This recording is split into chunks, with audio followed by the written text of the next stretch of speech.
know how to politely disagree in English? I disagree. You're wrong and I'm right. Well, it's a really important skill for everyday conversations at work and with friends.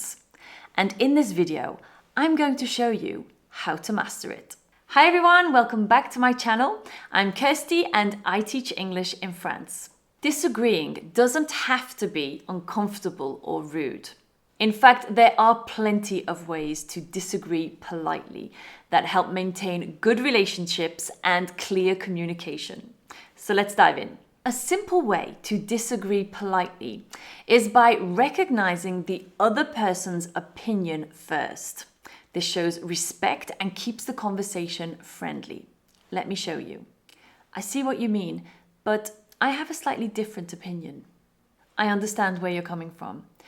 However, I think that people have the right to medical care. These phrases soften the disagreement and show that you value the other person's ideas while introducing your own thoughts.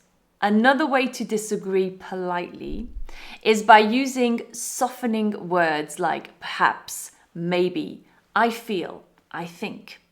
The English use these a lot. These expressions make your disagreement sound more like a suggestion than a strong opinion. Let me show you how. I think there might be another way to approach this. Maybe we could consider another point of view. Notice how the phrases aren't too direct, which keeps the tone respectful. Agreeing to disagree. Sometimes in a discussion or a debate, you might not reach a conclusion, and that's okay. You can agree to disagree when both people hold different opinions. Like this. I guess we'll have to agree to disagree on this one. It seems we have different views, and that's perfectly fine. This is a great way to wrap up a conversation without causing any hard feelings. Okay, let's move on to some other ways to disagree politely in English. I want to make sure that you are ready for all types of situations, whether you're in a casual chat, in a formal meeting, or even in a debate. If you disagree with an idea, you can offer an alternative suggestion without dismissing the other person's thoughts entirely. That's an interesting idea. However, I'd suggest that we also consider a buffet instead of a sit-down dinner for the event. I understand your point, but I think another option could be a jazz band.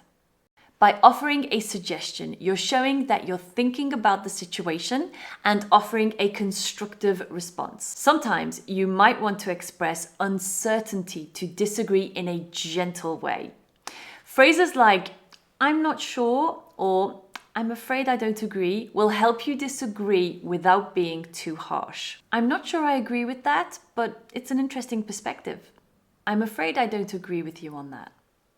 These phrases allow you to share your opinion without sounding confrontational, like you want to fight. If you are unsure about what someone has said, it's okay to ask for clarification. This is a polite way to show that you want to understand better before offering your disagreement. I think I might disagree. Sorry, could you clarify what you mean by that? I'm not sure I agree. Could you explain your point again? This gives the person a chance to clarify their argument and opens up room for a more productive conversation. Showing empathy can also soften the disagreement. Like this. I understand why you think that, but I feel differently because I grew up in a different situation. I can see where you're coming from, but I have a different experience with this. Empathy helps keep the tone respectful and shows that you're not dismissing their opinion, but just offering your own perspective. Honesty is important, but so is tact. You can disagree openly while still being polite. Like this.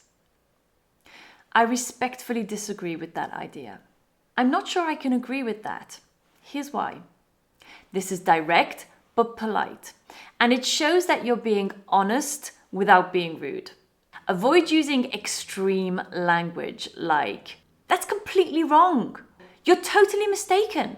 Instead, soften your language to sound more respectful. Like this. I don't entirely agree with that. I see it a bit differently.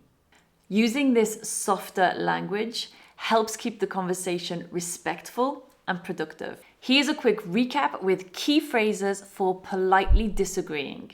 Don't forget to press pause. Now that you know many ways to politely disagree, I would love for you to practice these phrases in the comments below. I want you to write a full sentence using one of the phrases we have covered today. And I want you to disagree with what I am going to say. Are you ready? I think that language learning is useless.